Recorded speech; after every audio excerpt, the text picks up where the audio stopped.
Assalamualaikum warahmatullahi wabarakatuh. Bismillah, alhamdulillah, wassalatu wassalamu ala rasulillah wa ala alihi wa sahbihi wa mawala amma ba'd. Ayuhal hadirun usikum wa iyaya bitaqwallah wa la tamutuna illa wa antum muslimun.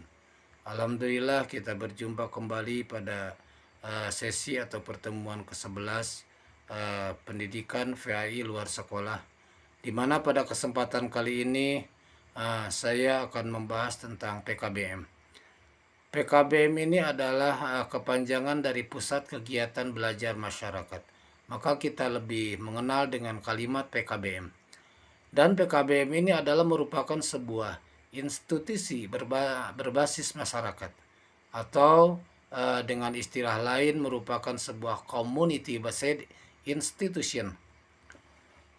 PKBM sendiri didirikan dari masyarakat, oleh masyarakat, dan untuk masyarakat. Sehingga PKBM ini merupakan sebuah inisiatif masyarakat untuk peningkatan mutu pendidikan melalui proses pembelajaran di luar pendidikan sekolah. Maka fungsi dari PKBM dalam pendidikan Islam luar sekolah meliputi: 1.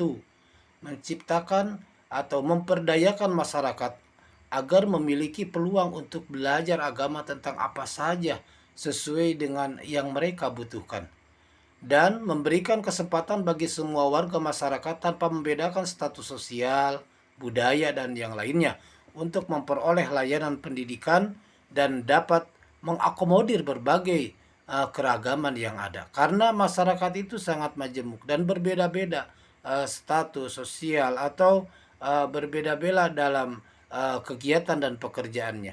Dengan PKBM ini, masyarakat dituntut untuk seorang pedagang, maka dia bisa belajar tentang bagaimana berdagang secara Islam, bagaimana belajar agar tidak terjebak dalam riba dalam perdagangan tersebut. Apabila dia seorang pegawai, maka bagaimana dia cara mengikuti atau cara bekerja dengan baik dan sesuai dengan aturan-aturan syariat dan yang lain-lainnya. Apabila dia seorang petani, maka bagaimana cara bertani secara Islami yang baik. Dan itu semua bisa didapati atau merupakan sebuah peluang untuk belajar agama tentang apa yang mereka butuhkan. Kedua, dengan PKBM ini fungsinya yaitu meningkatkan kualitas pengetahuan agama masyarakat. Jelas dengan PKBM ini masyarakat bisa langsung meningkatkan atau menanyakan, belajar tentang pengetahuan untuk disiplin hidupnya agar tidak terlepas dari jalur-jalur hukum yang dibutuhkan olehnya. Dan yang ketiga yaitu untuk pengembangan dan pertumbuhan keagamaan masyarakat, agar masyarakat statusnya walaupun apapun, baik dia seorang petani, pedagang, atau karyawan, maka status dalam keagamaannya tetap memiliki nilai-nilai kehidupan yang tinggi, memiliki keimanan dan ketakwaan kepada Allah Subhanahu wa taala dimanapun ia berada. Lalu secara jenis-jenis kegiatan PKBM itu meliputi beberapa jenis. Ada: 1, sifatnya pendidikan massa. Kedua, ada pendidikan orang dewasa. Ketiga, ada pendidikan perluasan. Yang keempat, pendidikan masyarakat. Dan kelima, pendidikan dasar. Dan keenam, pendidikan penyuluhan. Nah, dari sini ada juga yang dikatakan dengan manajemen PKBM.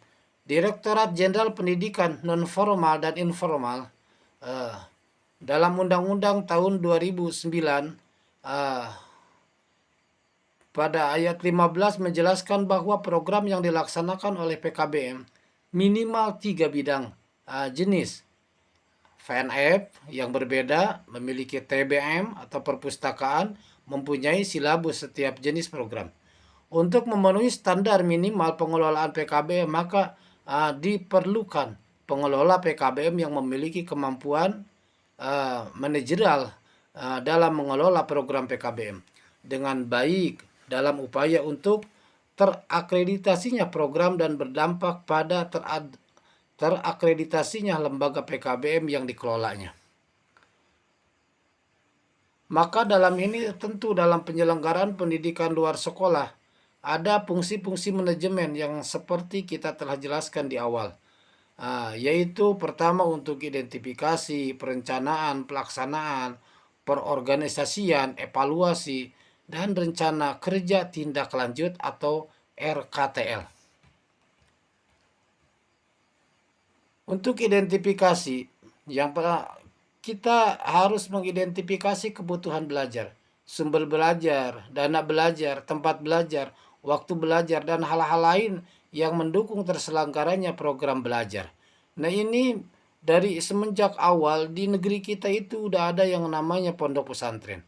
Maka dari pondok pesantren itu sekarang ada yang menjadi yang formalnya menjadi MI, MTS, MA, atau ada juga yang non formal seperti TPQ dan Diniyah.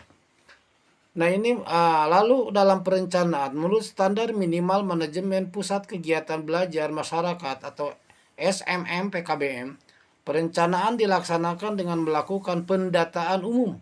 Eh, Pendataan umum masalah atau kebutuhan dan sumber daya pendukungnya, menyusun prioritas kebutuhan program masing-masing bidang, yaitu layanan pendidikan, layanan informasi, kemitraan, dan peningkatan mutu pendidikan.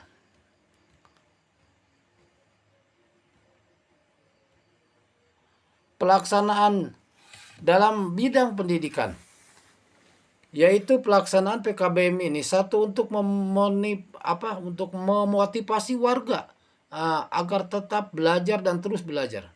Dua, mengadakan atau mengembangkan bahan ajar pokok bagi warga belajar dan bahan pengajaran pokok bagi tutor dan narasumber. Ketiga, melaksanakan proses belajar mengajar. Keempat, partisipasi aktif warga belajar. Yang kelima, menilai proses dan hasil kegiatan belajar mengajar secara berkala. Nah, ini dalam pelaksanaannya seperti yang telah kita jelaskan. Mungkin untuk pembahasan tentang PKBM ini dicukupkan sekian.